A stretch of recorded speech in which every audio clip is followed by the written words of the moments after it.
What does success look like? What does it take? Human being has come with such open sense of possibilities. Those who are committed to being successful with whatever they are doing, one important aspect of their life is that is what get you across so many lines in our life, so many barriers in our life.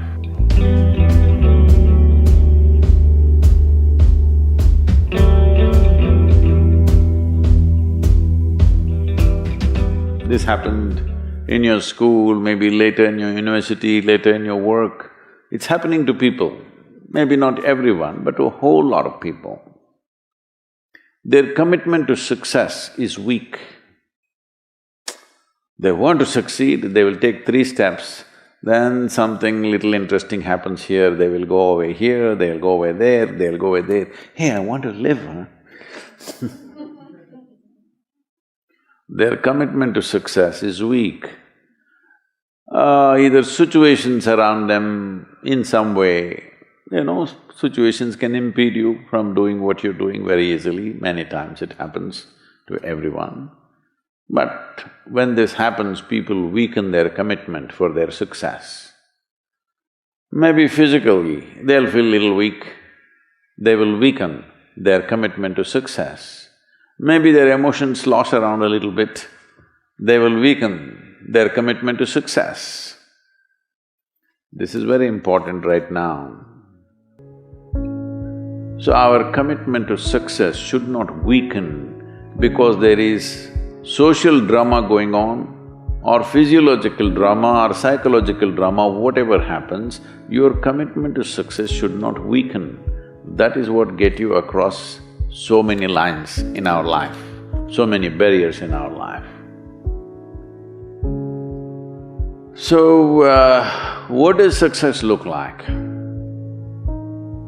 What does it take? You must understand, those who made any significant achievements in their life, they did not,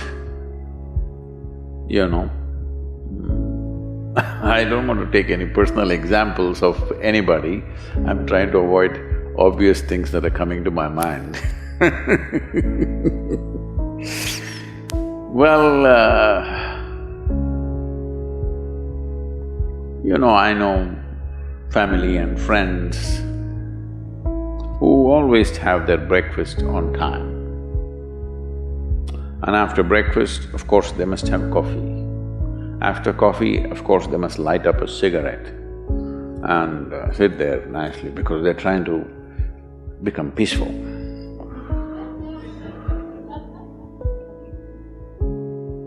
And then they will go to work, come back home exactly on time for lunch, eat lunch, rest for 1 or 2 hours, sleep, then evening have one tea and then smoke, and then again go to work.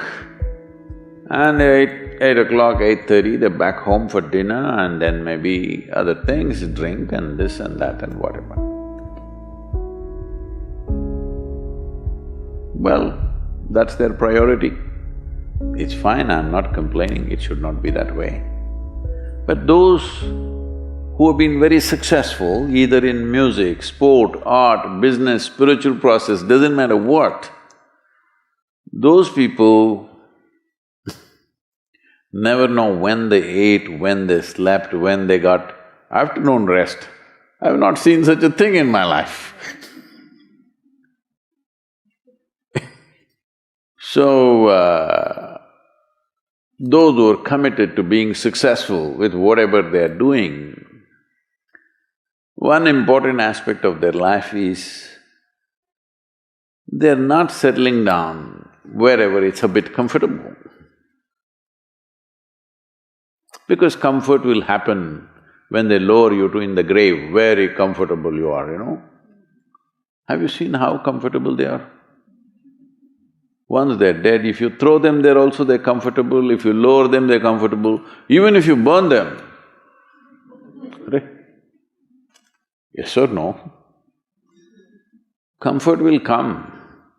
Right now, It's about ensuring that there is profoundness of experience and there is impactfulness of activity. Because if they had given you a limitless amount of time, you could do all those things, nothing wrong, I'm not against them. But they gave you such little time with such tremendous potential of being human, that's the problem. If creation had made you like an earthworm, I'm not saying there's anything wrong with an earthworm, it is just that it's a unipolar potential, it can only do that much. An earthworm is not thinking of climbing a tree because it knows it'll be picked up by the birds, it never has such aspirations. It just wants to recycle the earth. You know, it is beneficial to so many other lives, including us, but its objective is very clear, to eat and to reproduce and to die. Very clear objectives. That purpose to fulfill, he strives. I don't think he sleeps in the afternoon. I don't think so, because many afternoons I've seen earthworms, they were all vigorously active. But a human being came with too many potentials. Because of that, it needs a certain level of striving for a human being to forget about the world, to consider yourself successful. If your idea of success is you're doing little better than your neighbor, I call that sickness, that is not success. You're happy that your neighbor is worse than you. Is this sickness or success? It is sickness. But in some way you feel fulfilled with what you're doing, let's consider that as success for now. It doesn't matter whether you're better than somebody or worse than somebody, that question should not even come up in your mind. But in some way you feel you're using yourself fully and there's a certain sense of fulfillment in your activity. Well, if you're capable of just closing your eyes and simply sitting without any activity, that's fantastic. But you cannot do that. You cannot do that right now in the states that you are. You can't simply close your eyes and become still. Instead of being busy, you will become preoccupied. That doesn't mean you're improving, that means you're regressing in some way. The problem about this success is people always making judgments, I did this, I did that, maybe this didn't work, maybe this is a mistake, that's a mistake. There's no such thing in life. See, at one time you were a monkey, all right? This is not me, this is that Englishman, you know. Charles Darwin said, you were all monkeys. At one time you were a monkey, just a brief while ago.